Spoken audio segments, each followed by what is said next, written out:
श्रीराम. आपल्या सर्वांच्या हृदयस्थ वसणाऱ्या आत्मारामास साष्टांग प्रणिपात करून गोस्वामी तुलसीदास रचित श्री रामचरितमानस या ग्रंथातील जो पंचम सोपान सुंदरकांड याचं आपण चिंतन करत आहोत. सज्जनहो, हे आपलाच कथा चिंतन क्रमांक 970. आपण गेल्या चिंतन प्रवाहामध्ये शुकमुनींच्या या संवादाला विराम दिला.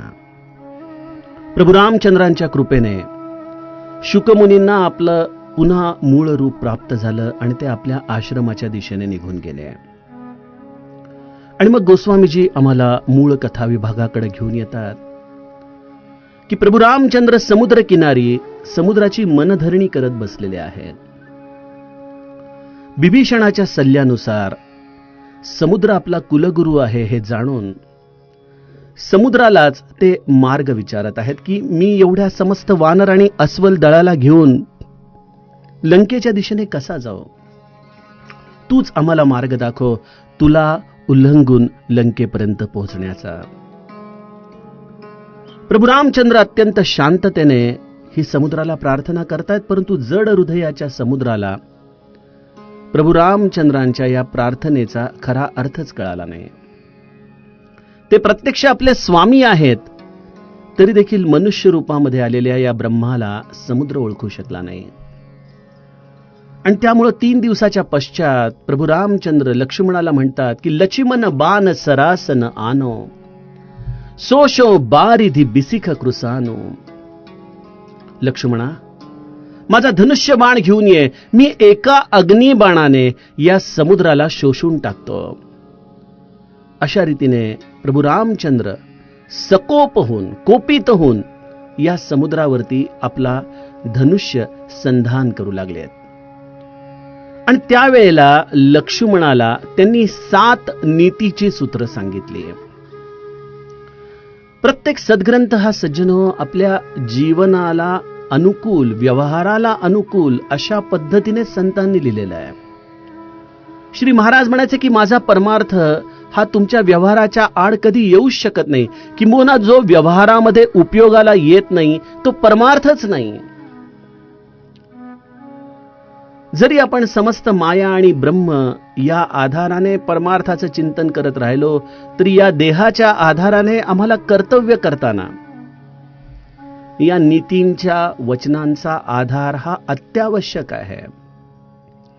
अद्वैताचं रूप हृदयामध्ये तद्रूपतेने जाणत असताना देखील देहाने असलेली आमची कर्तव्य करणं आम्हाला भाग आहे. आणि त्यामुळं प्रभू रामचंद्रांनी लक्ष्मणाला जाता जाता ही 7 नीतीची सूत्र सांगितली. कुठली सूत्र आहेत ती? सठसन विनय, कुटिल सन प्रीती, सहज कृपन सन सुंदर नीती, ममता रतसन ज्ञान कहानी, अतिलोभी सन बिरती बखानी. प्रभू रामचंद्र म्हणतात, लक्ष्मणा, या समुद्राच्या बरोबर या प्रार्थनेमध्ये, या विनवणीमध्ये आता वेळ घालवण्यामध्ये काही अर्थ नाही. एक लक्षात घे, समाज जीवनामध्ये देखील ही सूत्र लक्षात ठेव की जो शठ आहे, जो मूर्ख आहे, त्याच्याबरोबर तू कितीही विनयाने बोल, तू आपल्या वेळेचा अपव्ययच करत आहेस. सहज कृपन सन सुंदर नीती. जो कृपण आहे, जो कंजूष आहे, अशा व्यक्तीच्या बरोबर जरी तू कितीही सुंदर नीतीचा उपदेश त्याला सांगितला, तरी देखील त्याच्या कृपणतेचा त्याग न करता त्याच्यासाठी हे केवळ रंजन आहे. ज्याच्या हृदयामध्ये विष आहे, कुटिल सन प्रीती, जो मनात खरं तर तुमचं अहित जाणतो, अहिताचा विचार करतो, असं विष घेतलेली माणसं आपल्याशी तोंडावरती गोड बोलतात, परंतु अशा मधुर वचनांच्या आधाराने आपल्या सोबत राहणाऱ्या लोकांच्या वरती प्रेम करणं हे देखील तुझ्या जीवनामध्ये केलेलं तुझं मोठं नुकसान आहे. आपण काल या 3 सूत्रांचा अभ्यास बघितला.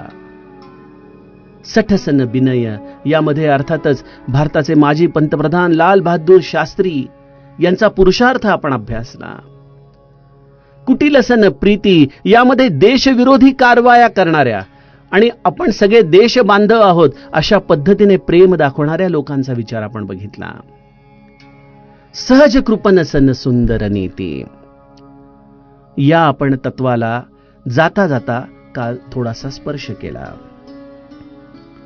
का बरं कृपण व्यक्तीच्या जीवनामध्ये कुठलाही सदुपदेश हा उपयोगाला येऊ शकत नाही?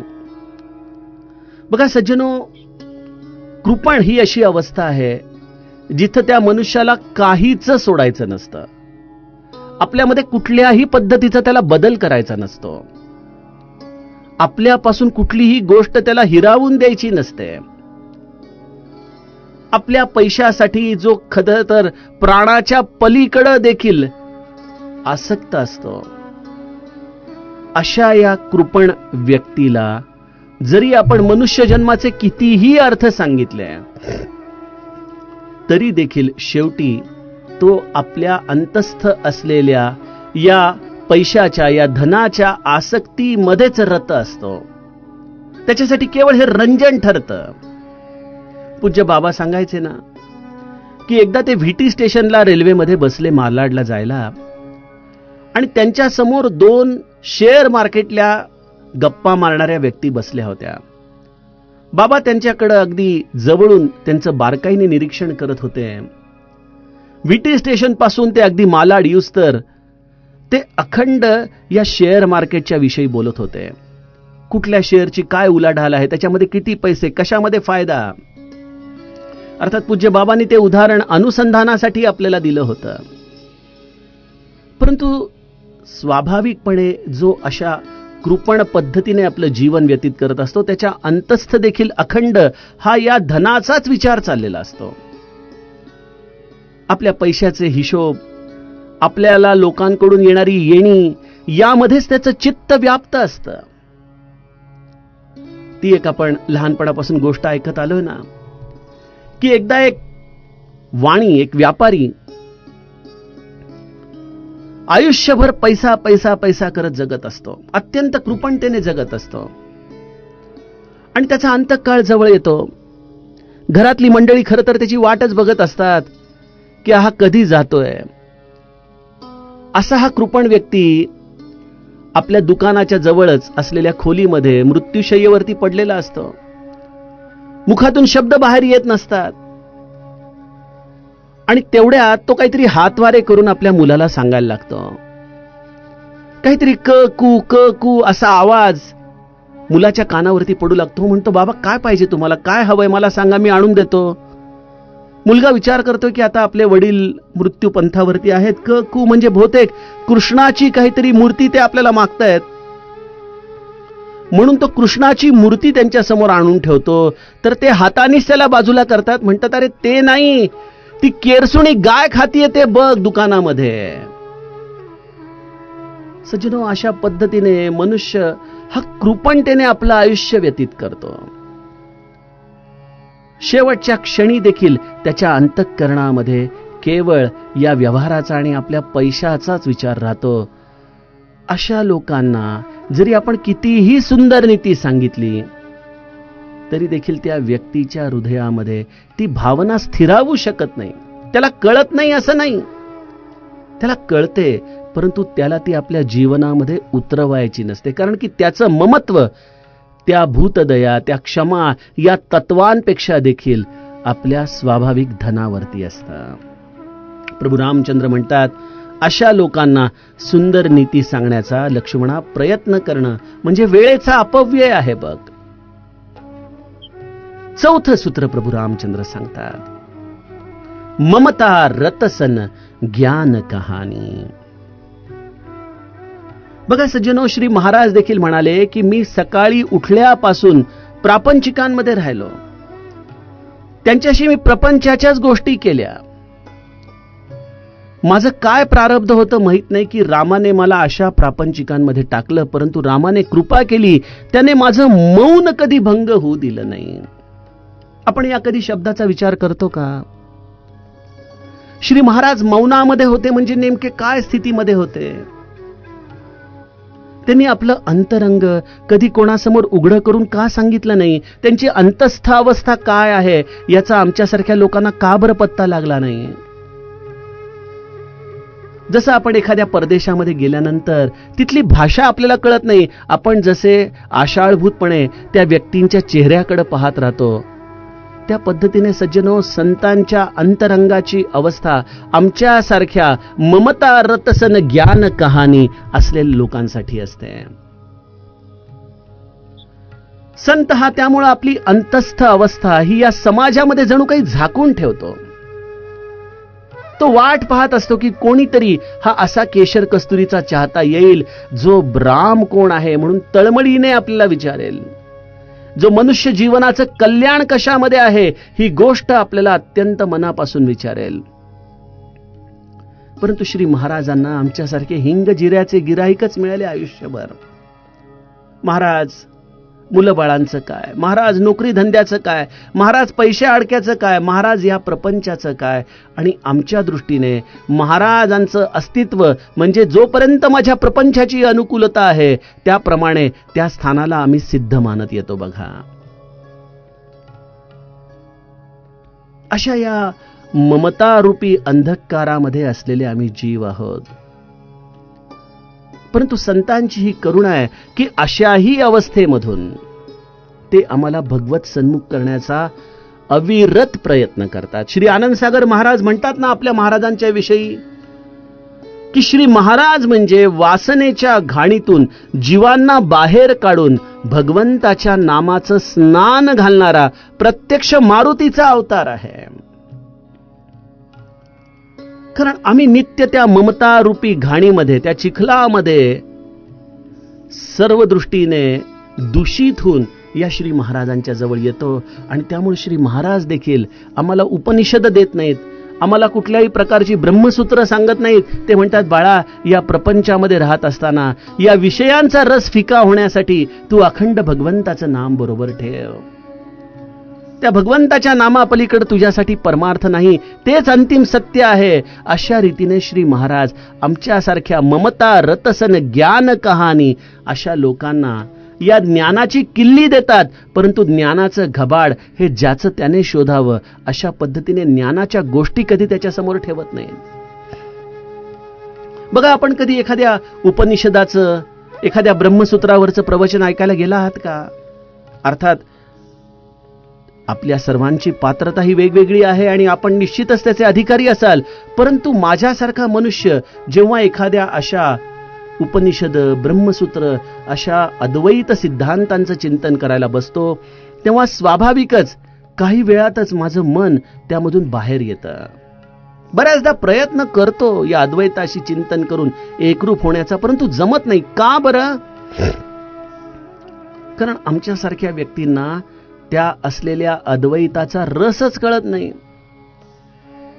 त्याची गहनताच कळत नाही, त्याच्यासाठी लागणारी एकाग्रता आम्हाला साधता येत नाही.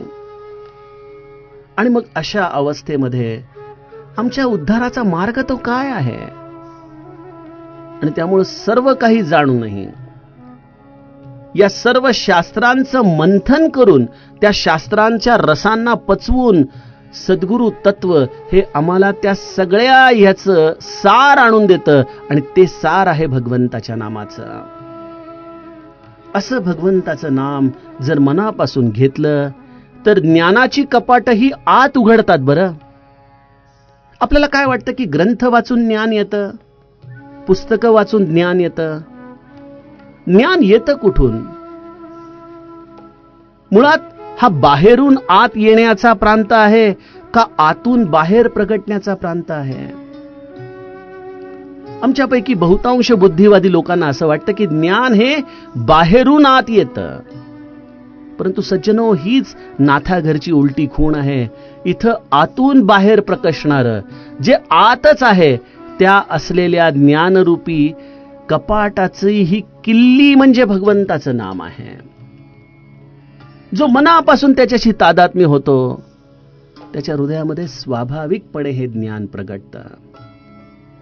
आणि त्यामुळं अशा ममतेमध्ये रत असलेल्या जीवांना शास्त्र, ज्ञान, वेद, उपनिषद, ब्रह्मसूत्र ही बाहेरून आपण कितीही सांगायचा प्रयत्न करा, व्यक्ती जोपर्यंत ममतेच्या अंधकारामध्ये आहे तोपर्यंत त्याला कधीही या गोष्टींची अनुभूती होऊ शकणार नाही. शब्दाचं ज्ञान मिळेल. श्री महाराज म्हणायचे ना की आमच्यासारख्या लोकांबरोबर राहण्याचा फायदा हा होतो की परमार्थाची पोपटपच्ची चांगली करता येते, वेद उपनिषदांचे दाखले देता येतात, ग्रंथांमधले श्लोक म्हणून दाखवता येतात. सज्जनो, परंतु हे सर्व जरी आम्हाला म्हणता आलं तरी आम्ही ज्ञानी झालो असं म्हणता येईल का? फोडोनी शब्दाचे अंतर, वस्तू दाखवी निजसार, ते सद्गुरु माहेर अनाथांचे. त्या शब्दाच्या आतमध्ये भरलेली जाणीव, त्या जाणीविषयी तद्रूप होण्याची कला म्हणजे ज्ञान आहे.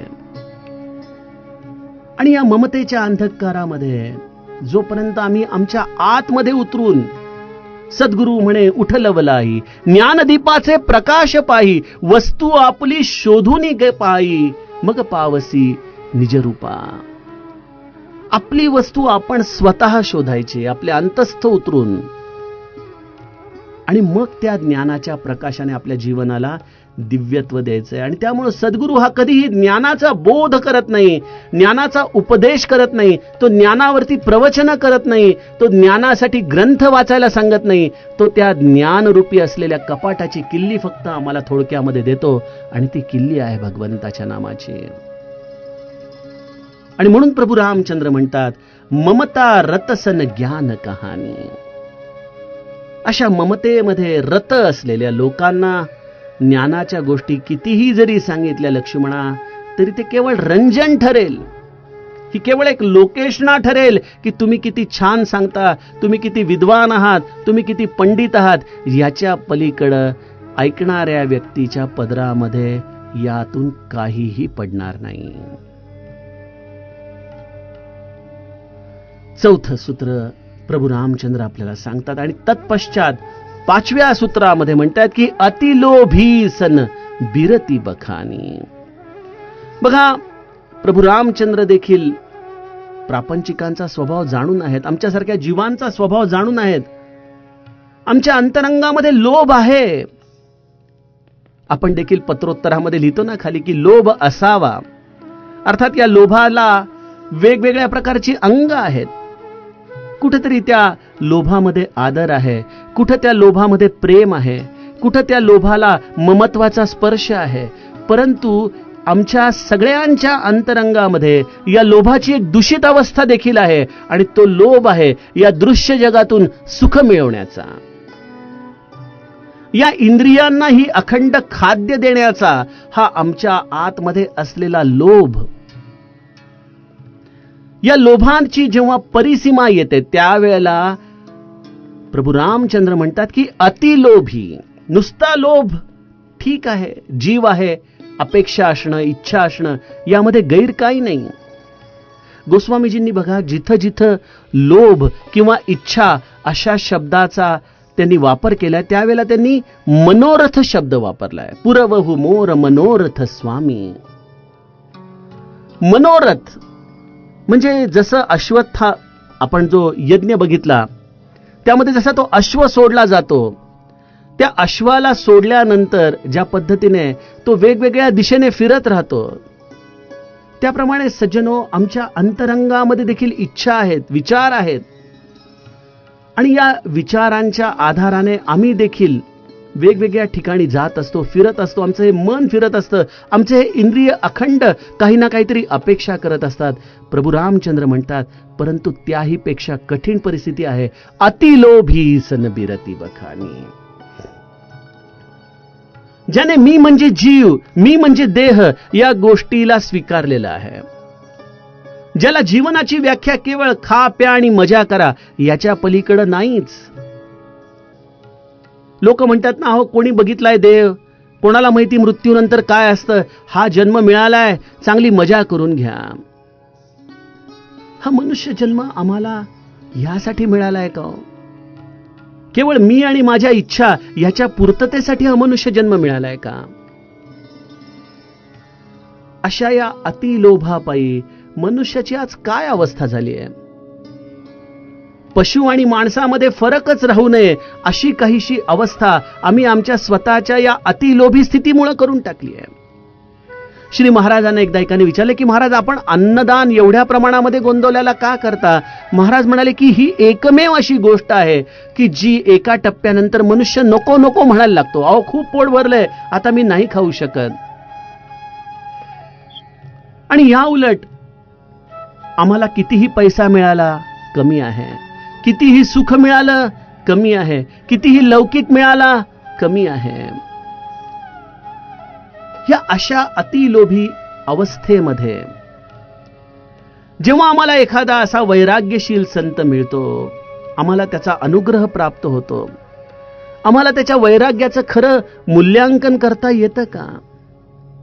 त्याच्या या वैराग्य स्थितीचा खरा अर्थ आम्हाला कळतो का? बघा, आपल्या प्रत्येकाच्या घरामध्ये श्री महाराजांची केवळ लंगोटवर असलेली ही पूर्ण तस्बीर जी कल्याण या पेंटरने काढलेली आहे ती प्रत्येकाच्या घरोघरी आहे. श्री महाराज आम्हाला त्या चित्राच्या आधाराने काय दाखवू इच्छित आहेत?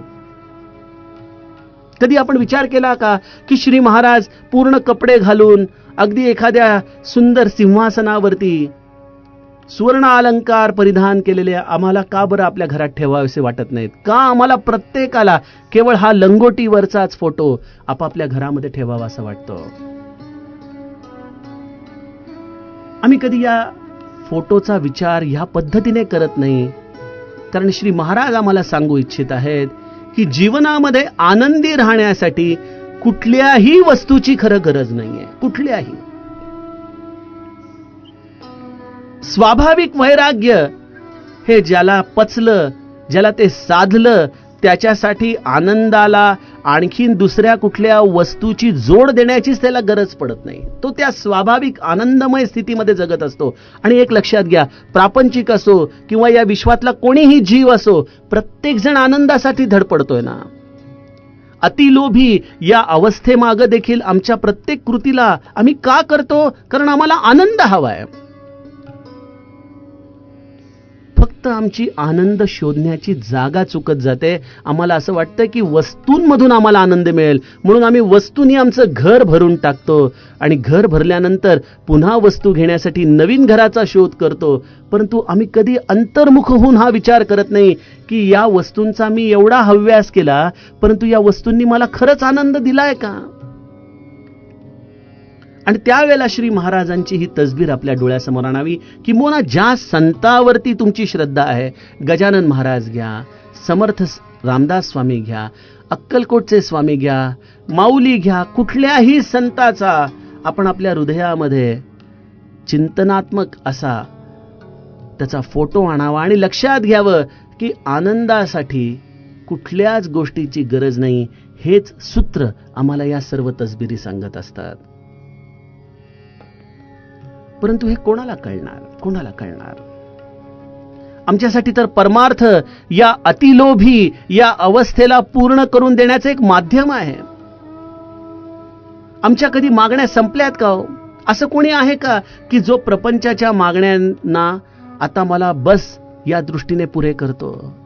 प्रत्येक टप्प्यावरती नवनवीन प्रकारचे प्रश्न आहेतच, प्रत्येक टप्प्यावरती आपल्या इच्छा आहेतच आणि प्रत्येक टप्प्यावरती आपलं मागणं आहेच. पूज्य ब्रह्मानंद महाराजांनी त्यामुळे हे ऐतिहासिक असं मागणं गुरुचरणी म्हटलंय की जर मला तुम्हाला काही द्यायचंच असेल तर माझं मागणं बंद करा.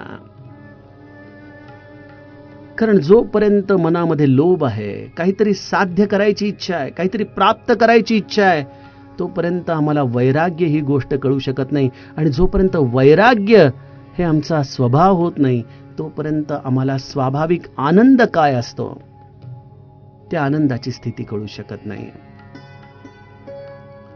त्यामुळे प्रभू रामचंद्र हे एक अत्यंत महत्वाचं सूत्र सांगतात की लक्ष्मणा, अतिलोभी सन बिरती बखानी. थोडा लोभ असणं प्रपंचासाठी गरजेचं आहे, परंतु जेव्हा त्या लोभाला आपण सर्व बाजूनी केवळ हव्यासासारखं वापरत असतो, तेव्हा अशा अतिशय लोभी मनुष्याला कधीच वैराग्याचं वर्णन कळू शकत नाही. शेवटची 2 सूत्र सांगताना प्रभू रामचंद्र म्हणतात की क्रोधीही सम कामीही हरी कथा. जो क्षणाक्षणाला क्रोधी होत असतो, छोट्या छोट्या गोष्टींवरून चिडत असतो,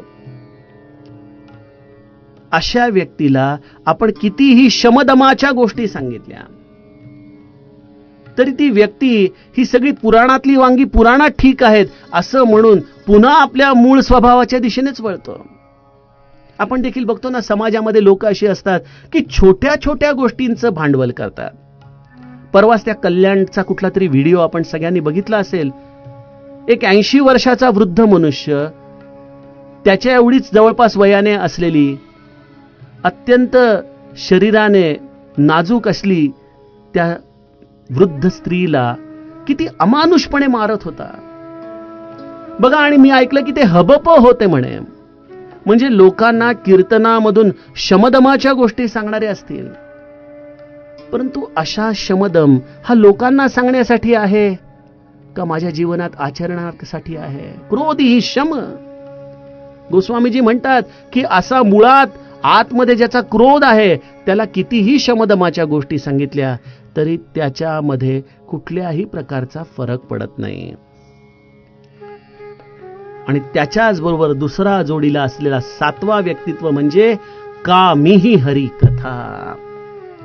जो कामी पुरुष आहे, ज्याचं जीवन हे केवळ स्त्री सुखासाठी आहे, ज्याला शरीर सुखाच्या पलीकडे या जीवनामध्ये दुसरं काही साधायचंच नाही, अशा व्यक्तीला आपण कितीही हरिकथेचं महत्व सांगितलं, या हरिकथेमध्ये असलेल्या या वेगवेगळ्या रसांच्या आधाराने आपण त्याच्या मनाला विवेक देण्याचा प्रयत्न केला, तरी जसं पाणी हे उताराकडेच परत व्हावं त्या पद्धतीने या हरिकथांमध्ये देखील जो कामभावना पाहतो, या हरिचरित्रामध्ये देखील भगवंताच्या प्रेमाच्या पेक्षा आणखीन या शरीर सुखाचंच जो अखंड चिंतन करत असतो, असा कामाने युक्त असलेल्या व्यक्तीला कितीही जरी हरिकथा सांगितली, भगवंताची लीला सांगितली, तरी त्या कामी व्यक्तीला केवळ हे भगवंत म्हणजे स्त्री आणि पुरुष या रूपानेच चिंतन करण्याची सवय असते. बघा, श्रीकृष्ण आणि राधेचं या वृंदावनामध्ये असलेला रासलीला हे परम पावन असं नृत्य आहे, परम पावन असा आविष्कार आहे भगवंताचा. परंतु आपल्या अंतरंगामध्ये काम किती आहे याची जर परीक्षा घ्यायची असेल तर आपल्या अंतरंगातल्या स्वाभाविक वृत्तींचं आपण चिंतन करावं. आणि त्यामुळं ही रासलीला पाहण्याचं सद्भाग्य देखील केवळ एखाद्या महादेवासारख्या तत्वालाच प्राप्त होतं. अन्यथा आमच्यासारखे सामान्य जीव त्या निधिवनाच्या अवतीभोवती देखील जाऊ शकत नाहीत. त्या भगवंताच्या या रासलीलेला पाहणं ही तर फार लांबची गोष्ट आहे. सज्जनो, असा या जीवाला या कामाने व्यापलेला असतं आणि त्यामुळं हरिकथा देखील त्याची जणू काही या कामाच्याच दृष्टिकोनातून तो अभ्यासत राहतो. बघा, आपण अयोध्या कांडाच्या आधी, क्षमा असावी, बालकांडामध्ये नारद मुनींचं चरित्र बघितलं की ज्यांना या मायेच्या आधाराने कामाने व्याप्त करून टाकलं आणि मग त्या रूपमतीला आशीर्वाद देण्याच्या भाण्याने भगवंताने हे लीला चरित्र केलं आणि नारद मुनी देखील या कामामध्ये कशा पद्धतीने ओढले गेले त्यांचं चरित्र आपण त्या बालकांडामध्ये अभ्यासलेलं आहे. म्हणजे प्रत्यक्ष देवर्षी नारदांना देखील जिथं या भगवंताच्या प्रेरणेने आलेला काम हा भगवंताच्या भजनापासून दूर करतो, भगवंताच्या कथेपासून दूर करतो, सज्जनो, तिथं आमच्यासारख्या सामान्यांची काय अवस्था आहे. म्हणून अशा कामी व्यक्तीला हरिकथा सांगू नये, क्रोधी व्यक्तीला शमदम सांगू नये, जो अतिलोभी आहे त्याला वैराग्य सांगू नये, जो ममतेमध्ये रत आहे त्याला ज्ञान सांगू नये, जो सहज कृपण आहे त्याला सुंदर नीती सांगू नये, आणि जो अत्यंत मूर्ख आहे त्याला कधीही विनयाच्या गोष्टी सांगू नयेत. अशी 7 सूत्र प्रभू रामचंद्र आम्हाला या मनुष्य जन्मामध्ये, जेव्हा तो समाजामध्ये राहत असतो, जेव्हा त्याला आपली या मनुष्य जीवनाची कर्तव्य पूर्ण करायची असतात, त्यावेळेला त्याने आपल्या नित्य चिंतनामध्ये ठेवावी. असा सदुपदेश ते आपल्याला लक्ष्मणाच्या निमित्ताने करतात. सज्जनो, त्यातील आता उर्वरितच्या उपायांचं चिंतन आपण उद्याच्या कथा विभागामध्ये करूयात. जानकी जीवन स्मरण जय जय राम.